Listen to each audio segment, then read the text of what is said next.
Do you believe though, and I would say, yeah, do you believe this fight, your fight, holds up to any of those other fights and is just as good as any fight you could really make in the sport right now?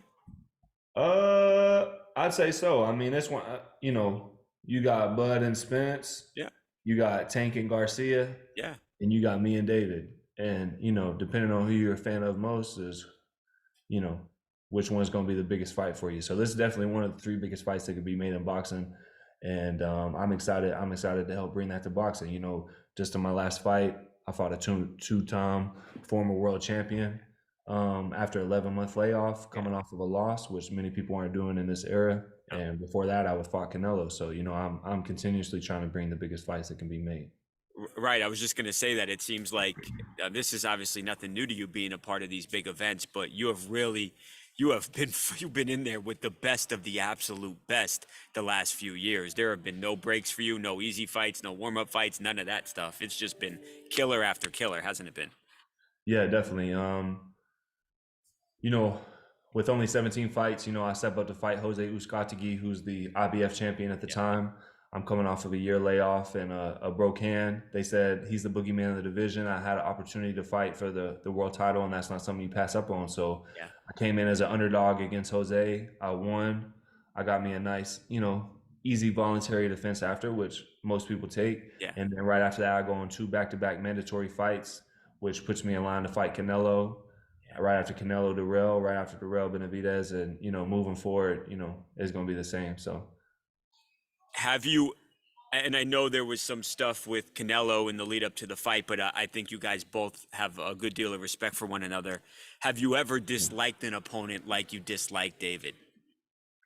um, I feel like a lot of the same things he's saying is a lot of the same things that Durrell was saying. Yeah. It's the same words, it's the same tone, it's the same rah rah, trying to get loud and just repeat it. It's We not know very. how that end, and we know how that ended for Yeah, Darrell. yeah. Durrell got his soul snatched out his chest. So, Yeah. um, you know, all that rah rah stuff. Even at the press conference, he kept standing up like he was going to do something, and what did he do right after? He sat right back down, just to stand up again and sit right back down. So, I'm not sure if his daddy taught him this, but something my daddy taught me is you don't have to get loud in the room for people to know that you mean business. And the ones who do get loud like that know that the room don't believe him to begin with. So he can act like that, but if he thinks that scares me or rattles me, if anything, that just gives me more confidence because to me, it sounds like desperation. Yeah, I was gonna say I think some guys clearly are affected by that stuff, but it really doesn't seem like you're affected at all. And if anything, maybe it like actually focuses you more. Is that fair to say that that kind of trash talk might actually backfire on the guy who's spitting it at you? I mean, I'm one of the best fighters of this era. So regardless of your approach, come fight night, it's gonna be a tough outing for Right. anybody. Whether you rah rah, whether you come quiet, regardless, you're still facing one of the best. And but if that's how he feels about me, if that's what he thinks, he's a grown man. He needs to go about his business how he sees fit, and I'm gonna go about my business how I see fit. And then March 25th, the bells ring, and they're gonna let the dog collars off and let us go at it. So. Is there anything positive that you would say about David, about his ability, about his game, anything positive about the man?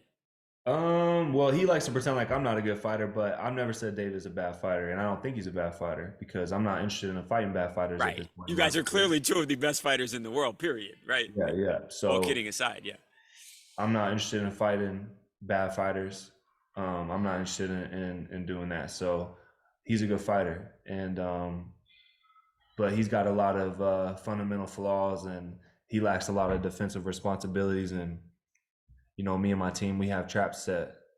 And if he's doing the same thing over and over, or if he's like Darrell was, if he's leaving himself open in certain spots, I may allow him to just continue to let himself do that until I decide that he's done it enough that I want to set my trap. And if he's not smart enough to pick up on that, he may be laying down looking up at me, on March 25th. So he's going to have to come correct. He's going to have to be on all his P's and Q's.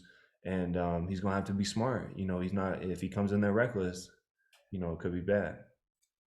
When you meditate or when you're envisioning how the fight unfolds, do you see an Anthony Durrell-like ending, a devastating knockout? I was going to say Anthony was looking up at you, but I don't even think he was, because he was gone. Yeah, he Uh, was snoozing. yeah, yeah, he really was. Do you see an explosive end to this fight as that fight ended? The thing that I see most is me getting my hand raised in Okay. fashion, and however that comes is however that comes. Even with Darrell, it's not like I was trying. I'm not going in there with that mentality or mindset. If it happens, it happens. And but again, if he don't come correct, if he's not on all his p's and q's, and he's too reckless, it could be bad. What would you say to David Benavidez if he sees this? Just be ready March 25th, man, because I'm coming. And this is the hardest that I've ever trained for anything in my life. I've always been a disciplined fighter. I've always been a hard worker, but I have never worked harder for anything in my life. How's traffic to davidbenavidez.com been? It went real good. We sold. I don't even know if I want to tell y'all, but Give me it's like, something. Was it a big nut? The website looks good, man. I'm on it right now.